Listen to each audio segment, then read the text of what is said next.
ಇದೀಗ ಬರ್ತಾ ಇದೆ ಮಗದೊಂದು ಬ್ರೇಕಿಂಗ್ ನ್ಯೂಸ್. ಅಕ್ರಮ ಆಸ್ತಿ ಗಳಿಸಿ ಜೈಲು ಪಾಲಾದ ಶಶಿಕಲಾಗೆ ಈಗ ರಾಜಕೀಯದ್ದೇ ಮಗದೊಂದು ಕಡೆ ಚಿಂತೆ ಅಂತ ಅನಿಸ್ತಾ ಇದೆ. ಮೊದಲ ದಿನ ಕಾರಾಗೃಹದಲ್ಲಿ ನಿದ್ದೆ ಮಾಡದೆ ಜಾಗರಣೆ ಮಾಡಿದ್ದಾರೆ ಶಶಿಕಲಾ. ಇವತ್ತು ಜೈಲಿಗೆ ಬೆಂಬಲಿಗರು, ಕೆಲ ಕಾರ್ಯಕರ್ತರು ಬರುವ ಎಲ್ಲ ಸಾಧ್ಯತೆ ಇದೆ.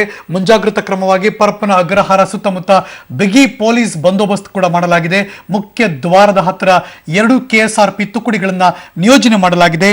ಮುಖ್ಯ ದ್ವಾರದ ಹತ್ತಿರ ಬ್ಯಾರಿಕೇಡ್ಗಳನ್ನ ಹಾಕಿ ಎಲ್ಲ ಒಳಬರುವ ಹೊರ ಹೋಗುವ ವಾಹನಗಳ ತಪಾಸಣೆ ಕೂಡ ನಡೀತಾ ಇದೆ. ಇದರ ಬಗ್ಗೆ ಮತ್ತಷ್ಟು ಮಾಹಿತಿ ನನ್ನ ಸಹೋದ್ಯೋಗಿ ಮುರಳೀಧರ್ ಇದೀಗ ಪರಪ್ಪನ ಅಗ್ರಹಾರದ ಕಾರಾಗೃಹದ ಮುಂಭಾಗದಿಂದ ನೇರ ಸಂಪರ್ಕದಲ್ಲಿ ಜಾಯಿನ್ ಆಗಿದ್ದಾರೆ.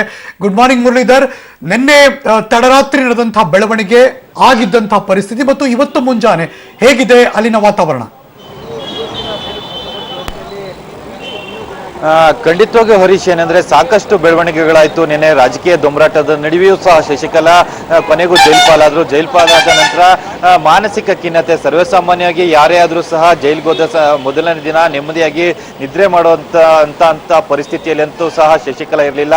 ಬೇರೆ ಆರೋಪಿಗಳ ರೀತಿಯಲ್ಲೇ ಶಶಿಕಲಾ ಕೂಡ ಇಡೀ ರಾತ್ರಿ ಜಾಗರಣೆ ಮಾಡಿದ್ರು ಅನ್ನೋದ್ರ ಬಗ್ಗೆ ಒಂದಿಷ್ಟು ಮಾಹಿತಿ ಜೈಲಧಿಕಾರಿಗಳಿಂದ ಬಂದಿರುವಂತದ್ದು. ಜೊತೆಗೆ ಈಗ ಪ್ರಮುಖವಾಗಿ ಏನಂದ್ರೆ ಇವತ್ತಿನ ಬೆಳಗ್ಗೆಯಿಂದ ರಾಜಕೀಯ ಬೆಳವಣಿಗೆಗಳು ಸಹ ತಮಿಳುನಾಡಿನಲ್ಲಿ ಗರಿಗೆದರ್ತಾ ಇದ್ದಾವೆ. ಜೊತೆಗೆ ಪಳನಿಸ್ವಾಮಿ ಅವರು ಸಹ ಶಶಿಕಲಾ ಅವ್ರನ್ನ ನೋಡ್ಲಿಕ್ಕೆ ಬರ್ತಾರೆ. ಜೊತೆಗೆ ಅಭಿಮಾನಿಗಳು ಸಹ ಇಲ್ಲಿ ಬರ್ತಾರೆ ಅನ್ನೋದ್ರ ಬಗ್ಗೆ ಮಾಹಿತಿ ಇರುವಂತದ್ದು. ಆ ಹಿನ್ನೆಲೆಯಲ್ಲಿ ಪರಪ್ಪನಗರದ ಸುತ್ತಮುತ್ತ ಸಾಕಷ್ಟು ಜನ ಪೊಲೀಸ್ ಬಂದೋಬಸ್ತನ್ನು ಮಾಡ್ಕೊಂಡಿದ್ದಾರೆ. 2 KSRP ತುಕಡಿಗಳು, ಜೊತೆಗೆ ಯಾವುದೇ ರೀತಿಯ ವಾಹನಗಳು, ಅಂದ್ರೆ ಪರಪ್ಪನಗರದ ಕಾರಾಗೃಹ ಏನಿದೆ, ಕಾರಾಗೃಹದ ಮುಖ್ಯ ದ್ವಾರದಿಂದ ಸುಮಾರು 500 ಮೀಟರ್ ದೂರಕ್ಕೆ ಹೊರಗಡೆನೆ ಎಲ್ಲದಕ್ಕೂ ಯಾರಿಗೂ ಸಹ ಒಳಗಡೆ ಪ್ರವೇಶ ಮಾಡಿದ ರೀತಿ ಯಾವುದೇ ವಾಹನಗಳು ಸಹ ಒಳಗಡೆ ಪ್ರವೇಶ ಮಾಡಿದ್ರೆ ವಾಹನಗಳನ್ನೆಲ್ಲ ತಪಾಸಣೆ ಮಾಡುವಂಥದ್ದು. ಅಂದ್ರೆ ಅಲ್ಲಿನ ಲೋಕಲ್ ಏಡ್ಸ್ ಏನಿರ್ತಾರೆ ಅವ್ರಿಗೆ ಮಾತ್ರ ಒಳಗಡೆ ಹೋಗ್ಲಿಕ್ಕೆ ಅವಕಾಶವನ್ನು ಕೊಡ್ತಾ ಇರುವಂಥದ್ದು. ಅದನ್ನ ಹೊರತುಪಡಿಸಿದ್ರೆ ಯಾರಿಗೂ ಸಹ ಒಳಗಡೆ ಹೋಗ್ಲಿಕ್ಕೆ ಅವಕಾಶವನ್ನ ಕೊಡ್ತಾ ಇಲ್ಲ. ಏನು ಅಭಿಮಾನಿಗಳು ಸಹ ಬರ್ತಾರೆ ಹೆಚ್ಚಿನ ಸಂಖ್ಯೆಯಲ್ಲಿ. ಅಂದ್ರೆ ಜಯಲಲಿತಾ ಅವರು ಬಂಧನ ಆದ ಸಂದರ್ಭದಲ್ಲೂ ಸಹ ಹೆಚ್ಚಿನ ಸಂಖ್ಯೆಯಲ್ಲಿ ಅಭಿಮಾನಿಗಳು ಬಂದಿದ್ರು. ಸಾಕಷ್ಟು ಗಲಾಟೆಗಳು ಸಹ ಆಗ್ತಾ ಇತ್ತು. ಅದೇ ರೀತಿಯ ಘಟನೆಗಳು ಮತ್ತೆ ಮರುಕಳಿಸಬಾರ್ದು ಅಂತ ಹೇಳಿ ಇವತ್ತು ಪೊಲೀಸ್ ಬಂದೋಬಸ್ತನ್ನ ಮಾಡ್ಕೊಂಡಿರುವಂತದ್ದು. ಪ್ರಮುಖವಾಗಿ ಇವತ್ತು ಪಳನಿಸ್ವಾಮಿ ಅವರು ಇಲ್ಲಿಗೆ ಬರ್ತಾರೆ, ಶಶಿಕಲಾ ಅವ್ರನ್ನ ಭೇಟಿ ಮಾಡ್ತಾರೆ ಅನ್ನೋದ್ರ ಬಗ್ಗೆ ಮಾಹಿತಿ ಇದೆ. ಅಂದ್ರೆ ಈ ನಡುವೆ ಗವರ್ನರ್ ಸಹ ಏನು ಪಳನಿಸ್ವಾಮಿ ಅವ್ರನ್ನ ಕರೆದಿದ್ದಾರೆ ಮತ್ತು ಪನ್ನೀರ್ ಸೆಲ್ವಂ ಅವ್ರನ್ನ ಕರೆದಿದ್ದಾರೆ ಅನ್ನೋದ್ರ ಬಗ್ಗೆನೂ ಸಹ ಮಾಹಿತಿಗಳು ಬರ್ತಾ ಇದಾವೆ. ಆ ಹಿನ್ನೆಲೆಯಲ್ಲಿ ಗವರ್ನರ್ ಅನ್ನ ಭೇಟಿ ಆದ ಬಳಿಕ ಪನ್ನೀರ್ ಸೆಲ್ವಂ ಅವರು ಪಳನಿಸ್ವಾಮಿ ಅವರು ಇಲ್ಲಿ ಬರೋ ಸಾಧ್ಯತೆಗಳು ಹೆಚ್ಚಾಗಿದ್ದಾವೆ ಅಂತ ಹೇಳಿ ಮೂಲಗಳು ಮಾಹಿತಿಯನ್ನ ಸ್ಪಷ್ಟಪಡಿಸ್ತಾ ಇರುವಂತದ್ದು. ಹರೀಶ್, ಮುರಳೀಧರ್, ಹೊಸೂರ್ ಹತ್ರ ಅಂದ್ರೆ ಗಡಿ ಪ್ರದೇಶ, ಗಡಿ ಏನಿದೆ ತಮಿಳುನಾಡು ಮತ್ತು ಕರ್ನಾಟಕದ, ಅಲ್ಲಿಯ ವಾತಾವರಣ ಹೇಗಿದೆ? ಅಂದ್ರೆ ಪ್ರತಿ ವೆಹಿಕಲ್ಗಳು ಕೂಡ ಎಲ್ಲ ಚೆಕ್ ಮಾಡಿ ಒಳಗೆ ಬಿಡ್ತಿದ್ದಾರಾ, ಅಥವಾ ಇವತ್ತು ತುಂಬಾ ಪ್ರಮಾಣದಲ್ಲಿ ಅಲ್ಲಿಂದ ಬೆಂಬಲಿಗರು ಬರ್ತಾರೆ ಅನ್ನೋ ಮಾಹಿತಿ ಕೂಡ ಇದೆ? ಹರೀಶ್, ಏನಂದ್ರೆ ಪ್ರಮುಖವಾಗಿ ನಿನ್ನೆನೂ ಸಹ ಸಾಕಷ್ಟು ಬಿಗಿ ಭದ್ರತೆಯನ್ನ ಮಾಡ್ಕೊಂಡಿದ್ರು ಗಡಿ ಭಾಗದಲ್ಲಿ. ಆ ಹಿನ್ನೆಲೆಯಲ್ಲಿ ಬೇರೆ ಯಾವುದೇ ರೀತಿ ಸಮಸ್ಯೆಗಳಾಗಬಾರ್ದು ಅಂತ ಹೇಳಿ ಇವತ್ತು ಸಹ ಅಲ್ಲಿ ಗಡಿ ಭಾಗದಲ್ಲಿ ಪೊಲೀಸ್ ಭದ್ರತೆಯನ್ನ ಮಾಡ್ಕೊಂಡಿರುವಂತದ್ದು. ಅಂದ್ರೆ ಇಲ್ಲಿಗೆ ಬಂದ ಸಂದರ್ಭದಲ್ಲಿ ಏನಾದ್ರೂ ಹೆಚ್ಚು ಕಡಿಮೆ ಆಗುವಂತದ್ದು, ಗಲಾಟೆಗಳಾಗುವಂತದ್ದು, ಯಾಕಂದ್ರೆ ತಂಡೋಪತಂಡವಾಗಿ ಬಂದ ಸಂದರ್ಭದಲ್ಲಿ ಇಲ್ಲಿ ಸಹ ಅವ್ರನ್ನ ಕಂಟ್ರೋಲ್ ಮಾಡ್ಲಿಕ್ಕೆ ಆಗಲ್ಲ. ಗಡಿ ಭಾಗದಲ್ಲೇ ಸಾಕಷ್ಟು ನಿಯಂತ್ರಣ ಮಾಡುವಂತ ಪ್ಲಾನ್ ಅನ್ನ ಮಾಡ್ಕೊಂಡಿದ್ದಾರೆ.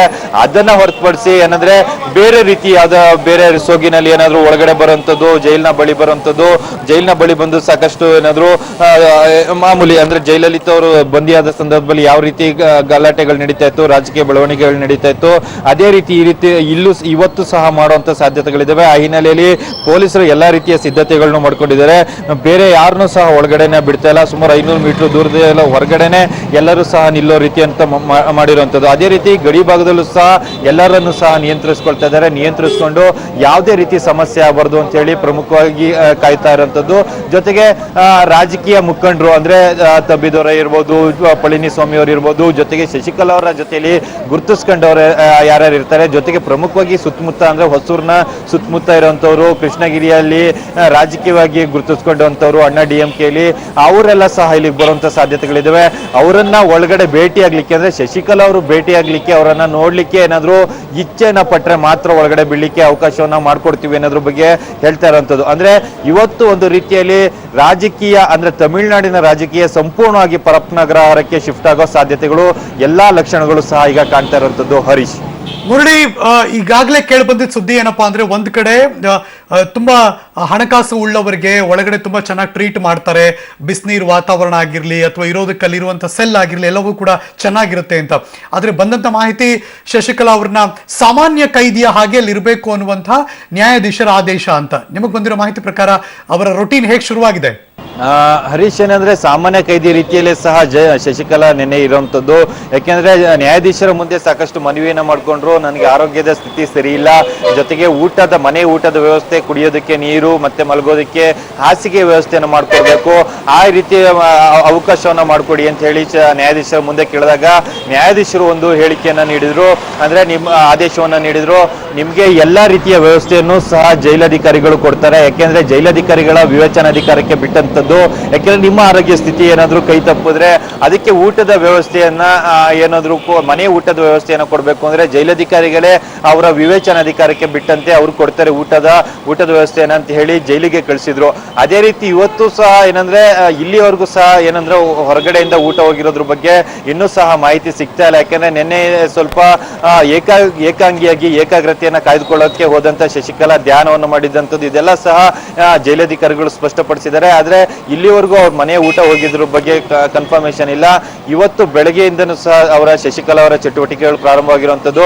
ಪ್ರಮುಖವಾಗಿ ಅವರಿಗೆ ಚಿತ್ತ ಇರುವಂತದ್ದು ರಾಜಕೀಯದಲ್ಲಿ ತಮಿಳುನಾಡಿನ ರಾಜಕೀಯ ಏನಾಗುತ್ತೆ ಅನ್ನೋದ್ರ ಬಗ್ಗೆ ಪ್ರತಿ ಕ್ಷಣದ ಅಪ್ಡೇಟ್ ಅನ್ನ ಪಡ್ಕೊಳ್ತಾ ಇದ್ದಾರೆ.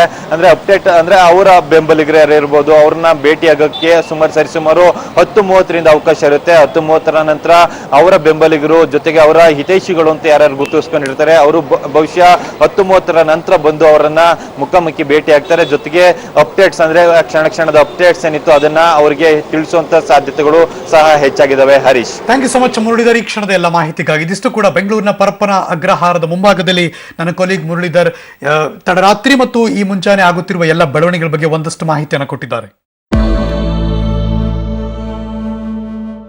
ಅಂತೂ ಇಂತೂ ಅಕ್ರಮ ಆಸ್ತಿ ಗಳಿಕೆ ಪ್ರಕರಣದಲ್ಲಿ ಜಯಲಲಿತಾ ಪರಮಾಪ್ತೆ ಶಶಿಕಲಾ ನಟರಾಜನ್ ಇನ್ನು ಮುಂದಿನ 4 ವರ್ಷಗಳ ಕಾಲ ಸರಿಸುಮಾರು ಕಾಲ ಬೆಂಗಳೂರಿನ ಪರಪ್ಪನ ಅಗ್ರಹಾರದಲ್ಲಿ ಕಾಲ ಕಳೆಯಬೇಕು. ಇವರ ಜೊತೆಗೆ ಆಕೆಯ ಸಂಬಂಧಿಕರಾದ ಸುಧಾಕರನ್ ಹಾಗೂ ಇಳವರಸಿ ಕೂಡ ಇವತ್ತು ಜೈಲು ಪಾಲಾದರು. ಮಧ್ಯಾಹ್ನ 1:30ಕ್ಕೆ ವಿಶೇಷ ಕಾರಿನಲ್ಲಿ ಹೊರಟಿದ್ದ ಶಶಿಕಲಾ ಸಂಜೆ 5:15 ಪರಪ್ಪನ ಅಗ್ರಹಾರದ ಆವರಣವನ್ನ ತಲುಪಿದ್ರು. ಜಯಲಲಿತಾ ಬಳಸುತ್ತಿದ್ದ ಟೊಯೋಟಾ ಪ್ರಾಡೋ ಕಾರಿನಲ್ಲೇ ಶಶಿಕಲಾ ಕೂಡ ಜೈಲಿಗೆ ಬಂದ್ರು. ಶಶಿಕಲಾ ಮುಂದೆ ಕೂತಿದ್ರೆ ಇಳವರಸಿ ಹಿಂದಿನ ಸೀಟಿನಲ್ಲಿ ಕುಳಿತಿದ್ರು.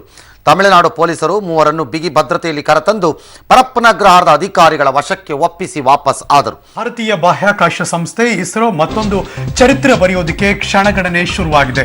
ಆಂಧ್ರ ಪ್ರದೇಶದ ಶ್ರೀಹರಿಕೋಟಾ ಉಡಾವಣಾ ನೆಲೆಯಿಂದ ಒಂದೇ ರಾಕೆಟ್ ಮೂಲಕ 104 ಉಪಗ್ರಹಗಳನ್ನ ಇನ್ನು ಕೆಲವೇ ಕ್ಷಣಗಳಲ್ಲಿ ಮಹಾ ಉಡ್ಡಯನವನ್ನ ನಡೆಸ್ತಾ ಇದೆ.